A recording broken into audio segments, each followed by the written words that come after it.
ইয়াল্লাহু ইয়া রহমানু ইয়া রহিম। আসসালামু আলাইকুম রহমতুল্লাহি ওয়া বারাকাতুহু।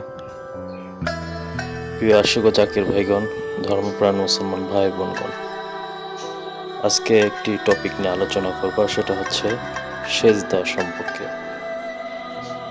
বর্তমানে সেজদা নিয়ে অনেক ক্ষেত্রে বাড়াবাড়ি চলছে যে এমুক সেজদা করা যেন অমুক সেজদা করা যাবে না। আসলে সেজদা কি, সেজদা কয় প্রকার, এটা অনেকেই জানে না। কারণ দুই একটা পুস্তক পড়লেই, দুই একটা বই পড়লেই জানা যায় না যে সেজদা কি। সেজদা মূলত দুই প্রকার। একটি হচ্ছে ইবাদতের উদ্দেশ্যে, আল্লাহর উদ্দেশ্যে, মাবুদের উদ্দেশ্যে আবেদ ইবাদত করে যখন সেজদা দেয়, ওইটা শুধুমাত্র আল্লাহর দাসত্ব, আল্লাহর গোলামি, আল্লাহর বান্দা হিসেবে আল্লাহকে সেজদা করা, যে তিনি আমাদের মাবুদ। আর আরেকটি সেজদা হচ্ছে সেজদায় তাজিমি, তাজিমের সেজদা বা সেজদায় তাহিয়া, যেটা আল্লাহ পাক বাবা আদম আলাইহিসসালামকে সৃষ্টি করার পর ফেরেশতা জাতিকেও বলেছিলেন, তোমরা সবাই আদম আলাইহিসসালামকে সেজদা করো। তো আজাজিল বাদের সকল ফেরেশতাগণ আদম আলাইহিসসালামকে সেজদা করেন। সেটাকে বলা হয় সেজদায় তাজিমি বা তাজিমের সেজদা, যেটার আরেকটি মানে হচ্ছে যে সম্মান দেওয়া। এটাকে অনেক ক্ষেত্রে কদম বুসিও বলা হয়। তো এটার বিরুদ্ধে যারা হক্কানি আলেম ছিলেন, গত হয়ে গেছে বড় বড় আলেম, হানাফি বলেন, হাম্বলিয়া, আহমদিতা, তারা কেউ নিষেধ করেনি। এমনকি ইমাম বুখারীর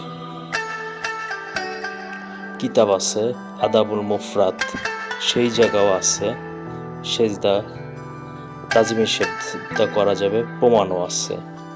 হযরত আলী রাদিয়াল্লাহু আনহু তার চাচাকে কদমবুচি করে সেজদা করে, পায়ে সেজদা করে, কদমবুচি করে।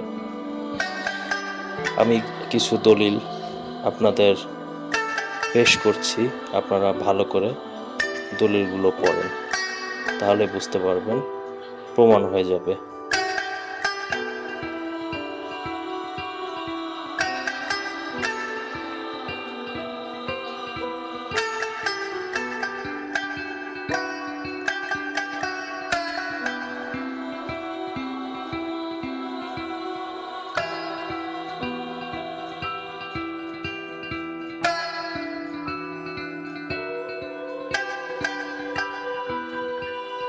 আশা করি আপনারা বুঝতে পেরেছেন যে সেজদা সম্মানের উদ্দেশ্যে করলে সেটাকে তাজিমি সেজদা বলা হয়। আদব, তাজিম, সম্মান। আর আল্লাহর উদ্দেশ্যে যেটা করা হয় সেটাকে বলা হয় ইবাদতের উদ্দেশ্যে সেজদা করা। সেটা মূলত ইবাদতের উদ্দেশ্যে আল্লাহর দাসত্ব স্বীকার করার জন্য। যেমন নামাজ আমরা সেজদা করি, শুকরানা আমরা সেজদা করি, যে কোনো অবস্থাতে আমরা আল্লাহকে সেজদা করব বান্দা হিসেবে। আর ওস্তাদ, মা বাবার কদমবুসি করা, সেজদা করা, সেটা তাজিমের উদ্দেশ্যে করা, এটা জায়েজ আছে, এটা করা যায়।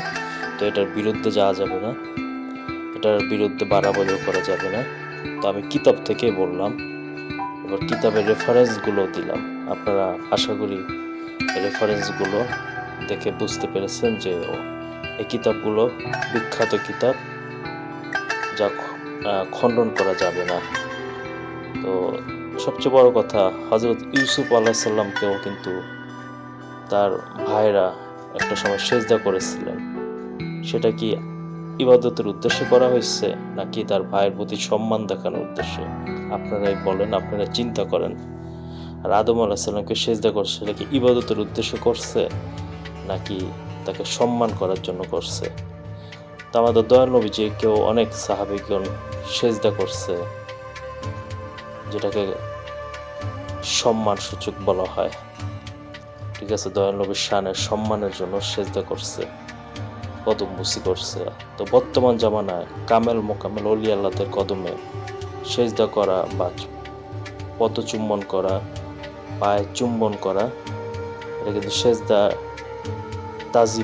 তাজিমি সেজদা বা আদব দেওয়া, সম্মান দেওয়া। তো এটা জায়েজ আছে, এটার বিরুদ্ধে যাওয়া যাবে না, আর এটা নিয়ে কোনো বাড়াবাড়িও করা যাবে না। তো আজকে এ পর্যন্তই। বিজ্ঞ আলেমগণ এবং সম্মানিত জ্ঞানী ভাই বোনগণ, আপনারা আমার কথা এবং যদি যে রেফারেন্সগুলো দেওয়া হয়েছে তার বিপরীতে কোনো রেফারেন্স দিতে পারেন বা আমার কথা কোনো ভুল ত্রুটি হলে ক্ষমা সুন্দর দৃষ্টিতে দেখবেন, আর আমাকে অবহিত করবেন, আমার ভুল ভাঙিয়ে দিবেন। আসসালামু আলাইকুম রহমতুল্লাহ ওয়া বারাকাতুহু।